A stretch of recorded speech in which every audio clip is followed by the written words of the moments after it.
Why do intelligent people repeatedly act against their deepest intentions? It is one of the oldest and most perplexing questions in human history. Most of us already know what would improve our lives. We know we should take better care of our health, spend more time with those we love, begin the work we've been postponing, have the difficult conversation we've been avoiding, or finally let go of the resentment we've carried for years. The problem is rarely a lack of knowledge. If knowledge alone were enough, change would be easy. Yet even the brightest, most thoughtful people continue repeating patterns they know no longer serve them. They promise themselves that tomorrow will be different, only to find themselves returning to the same habits, the same fears, and the same familiar ways of living. Why? Why does understanding so often fail to become action? For more than 2,000 years, philosophers, psychologists, and scientists have wrestled with this mystery. Aristotle wondered why human beings fail to do what they know is good. Carl Jung explored the unconscious forces that shape our choices long before we become aware of them.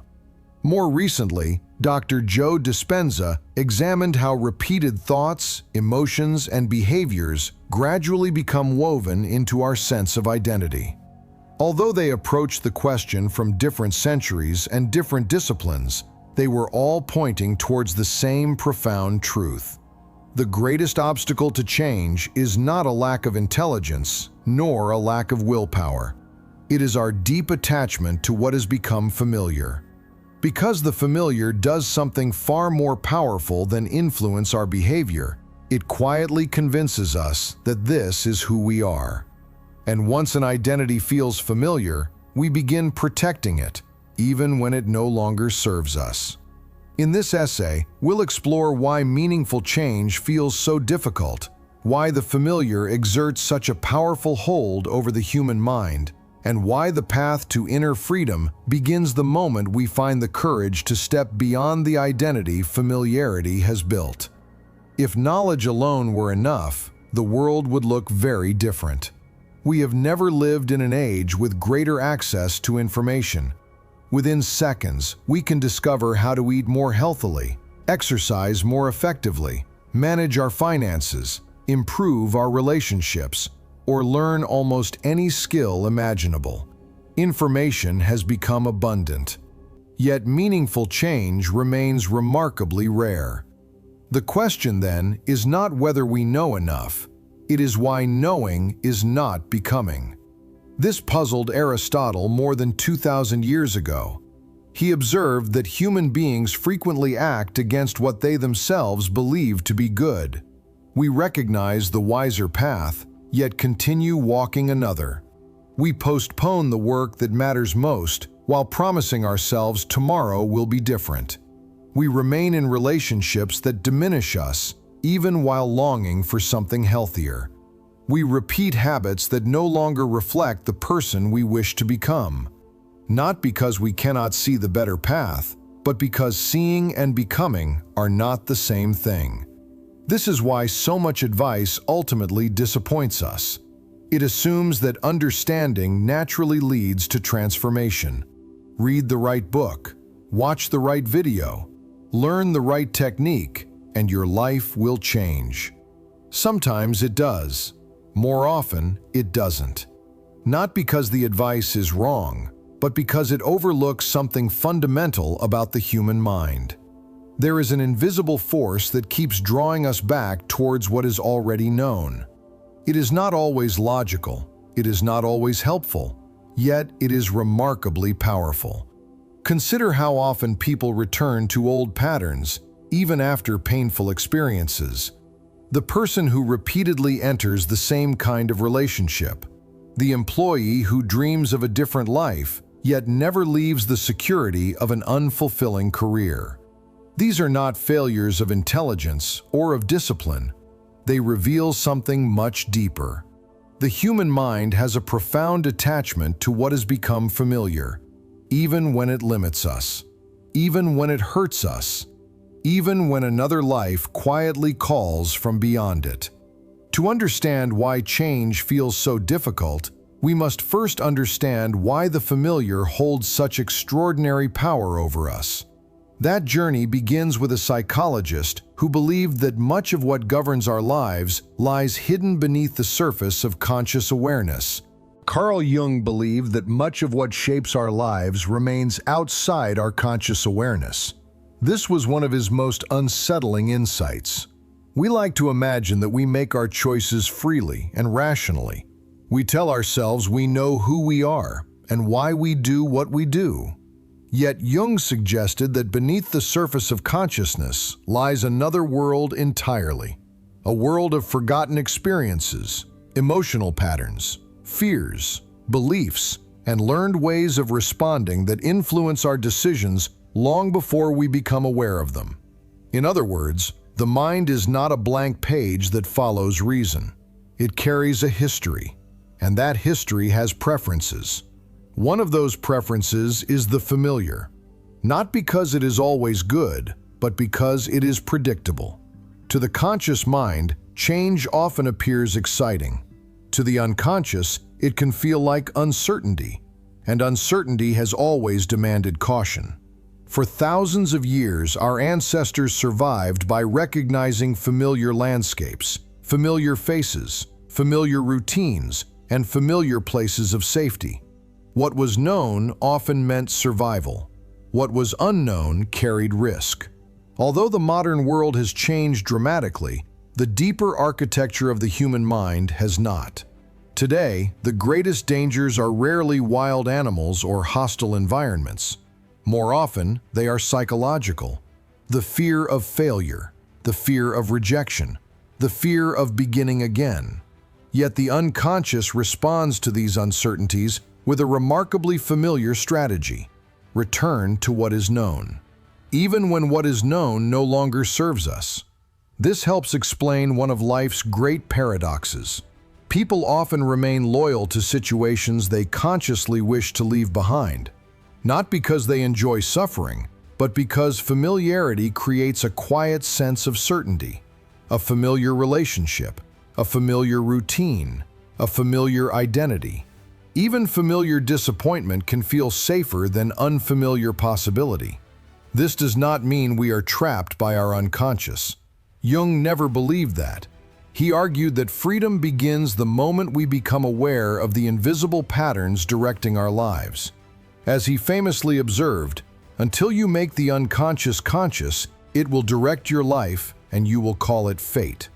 Awareness, then, is not the end of change, it is the beginning. For we cannot move beyond patterns we cannot see. But awareness alone does not transform a life. It simply allows us to recognize the invisible forces that have been shaping it. The deeper question is what happens when those patterns are repeated, day after day, year after year. At what point do they become more than behavior? At what point do they become us? That is where the conversation moves beyond awareness and towards identity. If our unconscious patterns remained nothing more than repeated behaviors, change would be relatively simple. We could replace one routine with another and move on. But over time, something far more significant happens. The patterns we repeat begin to shape our identity. Without noticing it, we stop saying, "I have a habit of procrastinating." Instead, we begin saying, "I am a procrastinator." The behavior has become the person. This is one of Dr. Joe Dispenza's deepest insights. He argues that our thoughts, emotions, and behaviors are not isolated experiences. Repeated often enough, they begin to reinforce one another until they create a familiar way of being, a familiar personality. And because our personality influences the choices we make each day, it gradually shapes the life we experience. This is why genuine change feels so unsettling. It is not simply the experience of learning something new, it is the experience of becoming unfamiliar to ourselves. Imagine waking tomorrow with different habits, different emotional responses, and a different way of seeing the world. For many people, that would feel deeply uncomfortable. Not because those changes are harmful, but because they no longer match the identity rehearsed over years. The familiar self asks to be preserved. This helps explain why so many attempts at change begin with enthusiasm, only to drift back towards old patterns. The old identity has not disappeared. It patiently waits, drawing us back towards thoughts, emotions, and behaviors rehearsed so often they no longer feel like choices. Willpower alone rarely succeeds, because willpower attempts to change behavior, while behavior is only the visible expression of something much deeper. Dr. Joe Dispenza often speaks about creating coherence between what we think, what we feel, and how we act. Whether viewed through psychology or neuroscience, the principle is profoundly important. Inner conflict begins when these three no longer tell the same story. We think about becoming healthier, yet remain emotionally attached to familiar comforts. We dream of living more courageously, yet continue acting from familiar fears. We long for a different future, while rehearsing the same identity that created our present. No wonder change feels so difficult. We are asking our future to emerge while remaining loyal to our past. But lasting transformation is rarely dramatic. It is usually quiet. One decision, one conversation, one new response.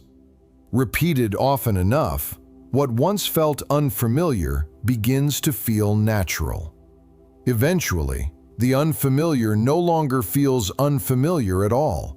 It feels like us. And that is where inner freedom begins.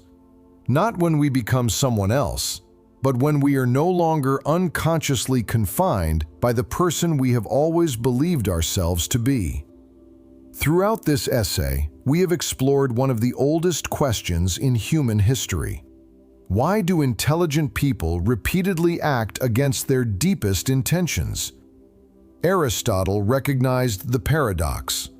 Jung revealed the unconscious forces beneath it. Dispenza showed how those patterns become identity itself.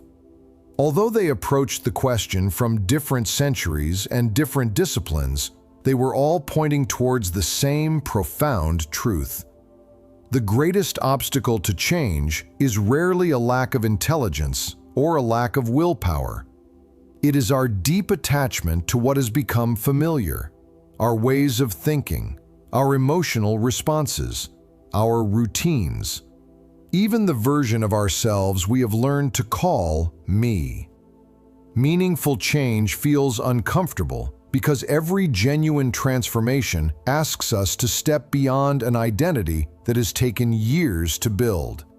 Not because that identity is the best expression of who we are, but because it is the one we know. This is the invisible threshold every human being eventually encounters. The place where the life we have repeatedly lived meets the life we quietly long to create. Some people spend a lifetime standing at that threshold, waiting until they feel completely ready. But readiness is not what carries us across. The quiet courage to choose one unfamiliar thought, one unfamiliar action, one unfamiliar response, again and again, until what once felt uncomfortable becomes natural. This is the deeper meaning of inner freedom, not the absence of difficulty, not the absence of fear, but the growing ability to choose what is true over what is merely familiar. Because in the end, the question was never simply how to change. It has always been something deeper. How does a human being become inwardly free? Perhaps it begins the moment we stop asking, "Who have I always been?" and begin asking, "Who am I willing to become?" If this conversation gave you a new way of understanding yourself, I hope you'll join me again as we continue exploring the invisible architecture of a human life. Until next time, thank you for listening.